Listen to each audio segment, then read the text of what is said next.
pa ba kayong ginawang preparations para po sa pag-take nyo ng role? May mga nuances lang kami pinag-usapan ni Direk Chito na very, very specific for my character. There are some areas or parts of the movie na gusto lang niya medyo sa part na to, dapat dito may lalabas kang nuance, dapat dito may lalabas kang ganito na paunti-unti na yung character mo. May ganun siyang bantay. So, nakakabilib talaga kasi you would think with Direk Chito's history and Direk Chito's age, isipin mo, wala na to masyadong energy. Hindi doy! Hindi doy talaga. Aliw na aliw po sa kanya kapag nagbabago siya ng tiwang. Ayoko na yan. Ano nang gagawin natin? Parang mas maganda to. Okay, basta talong ka lang. Yung kapit ka lang kasi meron siya talagang gustong itawid na siya lang ang nakakaintindi. So pag hindi ka nagtiwala, hindi kayo mapupunta sa isang bangka Hindi kayo pareho ng eksena na nakikita. So, yung trust at saka yung pagkabilib ko sa lahat ng mga taong bumubuo sa pelikula ito, from our DOP to everything. Mas alam nila yung ginagawa nila. Andito ako para umarte. Andito ako para itawid yung character ko. So, yung tiwala ko, nasa kanilang lahat. And it was beautifully made. Siguro napaka-bias ko kasi syempre, pelikula namin to Nakita ko na siya. Nakita ko na, not the whole film, but yung rushes niya, yung trailer, yung teaser, bago approve, lahat naman yan dumadaan sa amin. And it is something na kahit ako na-excite. And hindi ganyan palagi ang pakiramdam ko sa mga pelikulang ginagawa. Sabi ni Atty. George, napanood niya yung pelikula. Proud na proud siya. Talaga ba? Oo. Parang gusto niya umiyak dahil ang ganda na ng pelikula. Iba daw ang Chito Ronyo. Yan sabi niya, iba ang Chito Ronyo. Ako, I'm keeping my fingers crossed na sana ma-appreciate ng mga tao kung gano'n namin na-appreciate itong pelikulang to even before pa kami mag-shooting. Yung gano'n kami ka-excited na buuin at gawin siya. Yes, may mga araw na parang tatanungin mo, bakit ko ba ito tinanggap? Kasi pagod ka. Yeah. Alam mo yun, kasi puyat ka, kulang ka sa ano. At at the end of the day, nandun lang yun yung parang tanga, pakaswerte mo kaya. Which is, pinagpapasalamat ko na isa ako sa mga unang tinawagan ni Direk Chito for this character. Kasi, kung nalaman ko na ng bandang huli na naisip lang niya ako, kasi hindi niya itinawag sa akin, naku, talaga. Magkakaroon ng issue. Parang nakata sa'yo ito. Oo, ikaw naman daw talaga. Ang iniisip niya, kasi parang 10 years ago, parang sabi niya. Ang isa talaga sa pinaka naging sa akin ni Direk Chito nung nag-usap kami, sabi niya, diba, nangako ako sa'yo na gagawa tayo ng horror. Eto, gawin na natin. That alone made me say yes already. Hindi ko alam yung synopsis, wala pang latag ng kwento. Umuo na ako. Ganun ako may tiwala kay Direk Chito. Kasi wala naman niyang, kung hindi siya 110% sigurado sa material na meron siya, at sa gusto niyang ma-achieve na pelikula, hindi naman yan hindi naman mamimersonal ng tawag yan. True.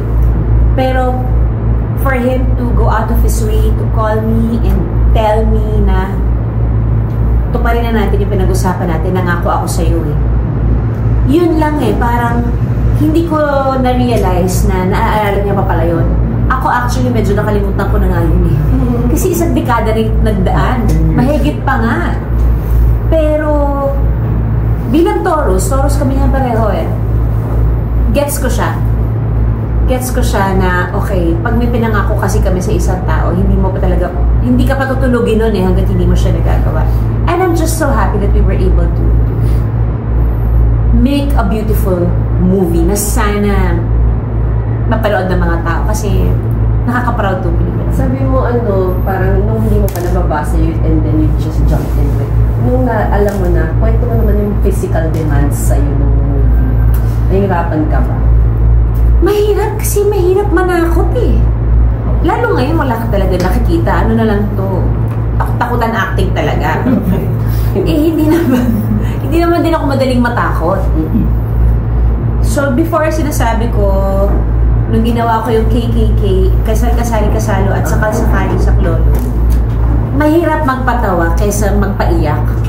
Probably dahil nga mas matagal ako nang ginagawa ang magdrama ito. And then napunta ako sa comedy. That's a very big revelation. Ay, kaya ko ba lang magpatawa?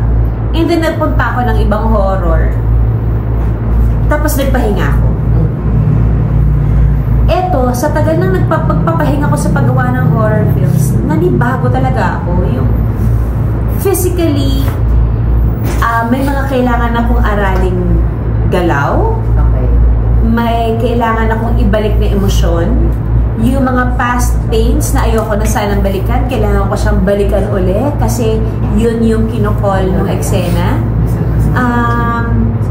Hindi naman ako method acting or method actor, pero may mga moments na kinailangan kong ipaalala sa sarili ko na kailangan akong magpakita ng ibang timpla dito. Kasi yung huling napanood sa akin was Mindanao. Hindi ko alam kung lahat pa ng tao napanood yun. Parang konti lang naman yung nakarinig. Though I'm proud to say na yung mga natatanggap kong proyekto ngayon, hindi man ako madalas gumawa ng project or gumawa ng pelikula, I make it a point na it's something worth remembering, it is something worth talking about, and masarap lang balikan kasi napaka-worth it nung nakuhang oras sa akin. Umaasa ka ba ng award? Naku, dahil sa mga pagkakataon ngayon, kung nabibenta ang award, tapos may ilalagay mo sa box office, bakit hindi, di ba? Pero mas gusto mo na ngayon box office? Lahat naman kami gusto namin box office. Siyempre gusto namin kumita yung pelikula namin para hindi matrauma ang producer, di ba? Kasi konti na lang naman din talaga yung nagpa-produce ngayon eh.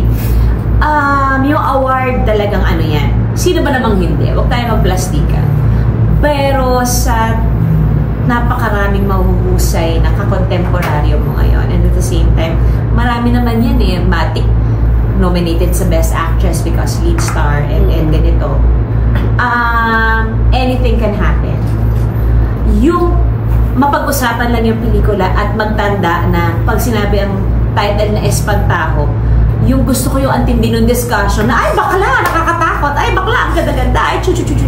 Yung ganon, yung pwede siyang ikumpara sa mga past horror films ni Direk Chito na hanggang ngayon incomparable yung eksena, yung naramdaman nilang takot ng pinanood nila.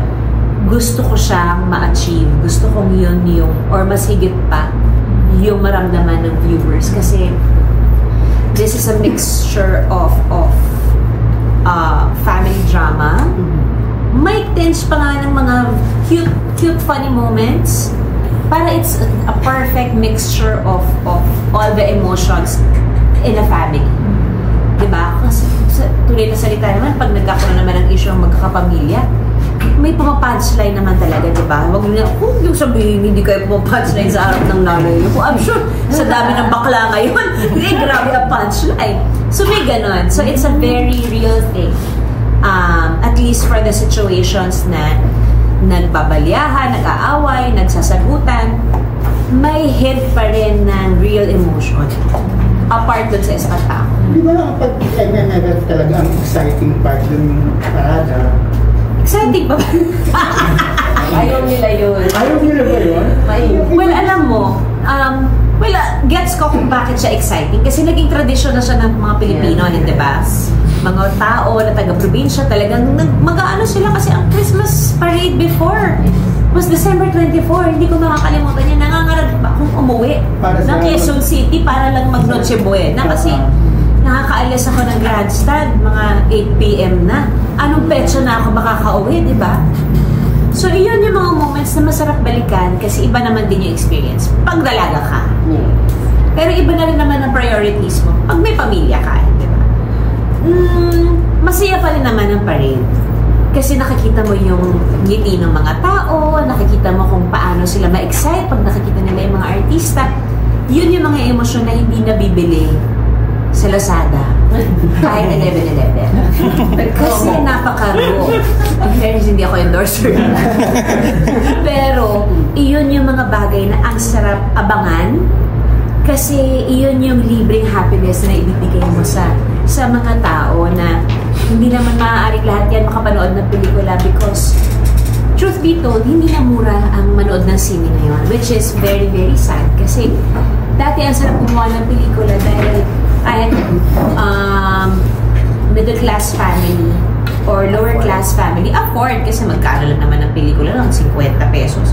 Ay, naabot ako pa nga pala yung 50 pesos. Para 45 pesos pa nga. May pang-popcorn ka pa ngayon. 300 na, wala pa doon yung pagkain. So, parang ano din, sana mapanood ng lahat. Sana mid-time silang mapanood ng family. Kung ano man ang mapusuan nilang pelikula, I'm not saying na dapat espantaho lang yung panoorin nila, di ba? Kasi, of course, the more the merrier naman. Talaga lahat ng mga kami trinabaho itong mga pelikula sa MMFF.